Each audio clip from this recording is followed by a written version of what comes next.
రాజకీయాలు నిజంగా ఏ స్థాయికి చెడిపోయాయి, ఏ స్థాయికి దిగజారిపోయాయి అంటే అవ్వ తాతలకు ఇంటి వద్దనే ఇచ్చే పెన్షన్లు తాము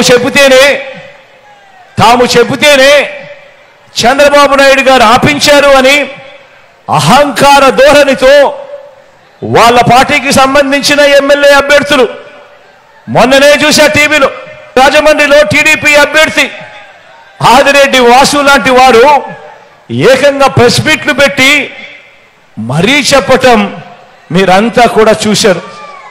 వీళ్ళ అహంకార ధోరణిని ఏ రకంగా వాళ్ళంతా కూడా సిగ్గు లేకుండా చెప్పుకుంటా ఉన్నారో మీరంతా కూడా గమనించారు.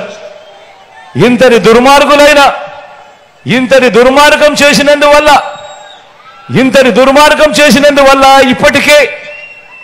ఇప్పటికే గత కొద్ది రోజులుగానే నిన్న ఈరోజు ఈ మధ్యకాలంలోనే ఏకంగా 31 మంది అవ్వాతాతలు పెన్షన్లు అందుకునే పరిస్థితిలో అందుకోలేక నడచలేక అవస్థ పడలేక ఏకంగా 31 మంది ప్రాణాలు విడిచిన పరిస్థితులు కేవలం ఈ 2 రోజుల్లో 31 మందిని చంపిన ఈ చంద్రబాబు నాయుడు గారిని హంతకుడు అందామా, లేకపోతే అంతకన్నా దారుణమైన పదవేదైనా ఉంది అంటే అదందామా అని చెప్పి ఆలోచన చేయమని కోరుతా ఉన్నా. మీద తప్పుడు పనులు చేపిస్తున్నారు, రాజీనామాలు చేపించి, లేకుంటే ఉద్యోగాల్లో పెట్టి తప్పుడు పనులు చేపిస్తున్నారు. వీళ్ళందరి పైన కేసులు పెడతారు. కేసులు పెడితే వాళ్ళకి ఎక్కడ గవర్నమెంట్లో ఉద్యోగాలు వస్తాయి రేపు, ప్రైవేట్లో ఉద్యోగాలు వస్తాయి రేపు అంటే వాళ్ళ జీవితాలను నాశనం చేస్తున్నారు. మీరు మీ స్వార్థం కోసం, మీ స్వప్రయోజనాల కోసం, మీ గెలుపు కోసం వాళ్ళు బలపసు చేయడం ఎక్కడ న్యాయం ఉందా దీంట్లో? రెండోది, చాలా స్పష్టంగా 1,26,000 మంది పంచాయత్ సెక్రటరియట్లో ఎంప్లాయీస్ కొత్తగా రిక్రూట్ చేశారు.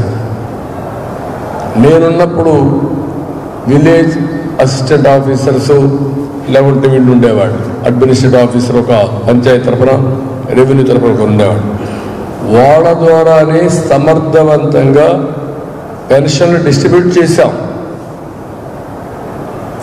ఈరోజు 2 లక్షల మందిని వాలంటీర్స్ని పెట్టి 1,25,000 మందిని విలేజ్ సెక్రటరీని పెడితే ఆ 1,26,000 మంది ఒక్కొక్కరు 45 నుంచి 50 పెన్షన్లు ఇవ్వగలిగితే ఎన్ని రోజులు పడుతుందండి? ఇది ఆ ఊర్లో ఉండేవాడు 50 మందికి ఇవ్వడానికి ఎన్ని రోజులు పడుతుంది? సంవత్సరం పడుతుందా? మార్నింగ్ అండ్ ఈవినింగ్ అయిపోదు. ఎందుకు చేయలేదు? ఒకరోజు కాకపోతే 2వ రోజు అయిపోతుంది. అలాంటిది చేయకుండా నేను చీఫ్ సెక్రటరీకి ఫోన్ చేసి చెప్పాను, ఎలక్షన్ కమిషన్కి ఫోన్ చేసి చెప్పాను, మీరు తప్పు చేస్తున్నారు, ఎగ్జిస్టింగ్ సిస్టమ్ ఉంది, ఈ ప్రభుత్వం కావాలని పేదవాళ్ళని ఇబ్బంది పెట్టే కార్యక్రమం చేస్తున్నారు, ముసలి వాళ్ళని, అందులో కూడా అనారోగ్యం ఉండే వాళ్ళని వీళ్ళంతా కలిసి సచివాలయానికి రమ్మంటున్నారు, ఇది మంచిది కాదంటే చాలా స్పష్టం కాదని చెప్పింది. మేము ఆలోచిస్తాం, వీలైతే మేము ఇంటి దగ్గర డిస్ట్రిబ్యూట్ చేస్తా ఉన్నారు. ఎందుకు డిస్ట్రిబ్యూట్ చేయలేదు? ఇంకొక మాట కూడా హైబ్రిడ్ మోడల్ అన్నాడు. ఎవరైతే రాలేకపోతారో వాళ్ళందరికీ ఇంటి దగ్గర ఇస్తాం, ఎవరైతే రాగలుగుతారో వాళ్ళకందరికీ ఇస్తామన్నారు. సెకండ్ మీకు డబ్బులు ఉన్నాయా? ఫస్ట్ మీ దగ్గర డబ్బులు ఉన్నాయా? ఎందుకు ఇవ్వలేదు? 3వ తారీఖు ఎందుకు ఇచ్చారు? 3వ తారీఖు వెళ్ళారు, డబ్బులు ఇచ్చారా? ఎందుకు ఇవ్వలేదు డబ్బులు? అంటే ఎప్పుడు ఇచ్చారు? 3వ తారీఖు ఈవినింగ్ డబ్బులు వేశారు. 3వ తారీఖు ఈవినింగ్ ఇస్తే నిన్న ఈవినింగ్కి 86% తీసుకున్నారు. ముందు 2 రోజులు ఏం చేశారు? రమ్మనడం, వెళ్ళడం, మంచాల్లో తీసుకురావడం, పేషెంట్ని వీల్ చైర్లో తీసుకురావడం. ఇది రాజకీయ విన్యాసాలు కాకపోతే ఏంటి? వాళ్ళు బాధపడితే చూసి పైశాచిక ఆనందం పొందడం కాదంటే ఏంటిది? అంటే ఈ ముఖ్యమంత్రి ఒక సైకో. ఆ నేచర్ ఉండేవాడు ఎవడిని కష్టపడినా, ఎవరు చనిపోయినా వీళ్ళకి లెక్కలేదు. వాళ్ళు చనిపోతే వీళ్ళు ఆనందపడతారు.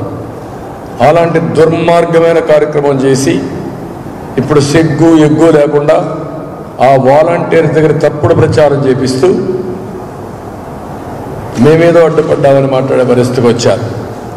మేము ఆ రోజు ఈ రోజు చాలా స్పష్టంగా ఉన్నాం. వాలంటీర్స్ అనేవాళ్ళు రాజకీయంలో ఇన్వాల్వ్ కావడానికి వీల్లేదు. ఇది ప్రజాస్వామ్యం.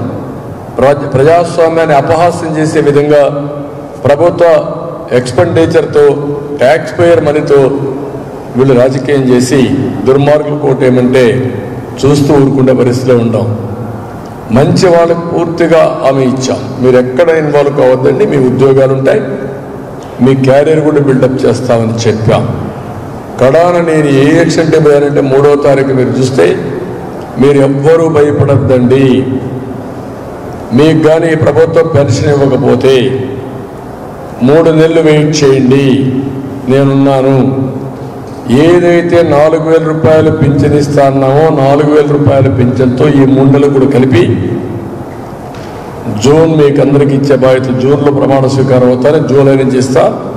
ఏప్రిల్, మే, జూన్ అదనంగా 1,000 రూపాయలు చొప్పున ఇచ్చే బాధ్యత నాదని చెప్పారు. ఆ దెబ్బతో భయపడిపోయి మొన్న డబ్బులు రిలీజ్ చేశారు. డబ్బులు రిలీజ్ చేశారు, కానీ ఎక్కడైతే వీళ్ళు చెప్పారో సీరియస్గా అనారోగ్యంగా ఉండేవాళ్ళని, నడవలేని వాళ్ళని, వాళ్ళందరినీ ఇండ్ల దగ్గర ఇస్తా ఉన్నారు. అది ఇవ్వకుండా ఇబ్బందులు పెట్టి కొంతమంది చనిపోయేట్టుగా చేసి శవ రాజకీయాలు చేసిన పార్టీ ఈ పార్టీ. వీళ్ళ డిఎన్ఏలో ఉంది శవ రాజకీయాలు చేయడం, అలవాటు అయిపోయింది ఈ పార్టీకి. అందుకే నేను చాలా తీవ్రంగా ఖండిస్తున్నా.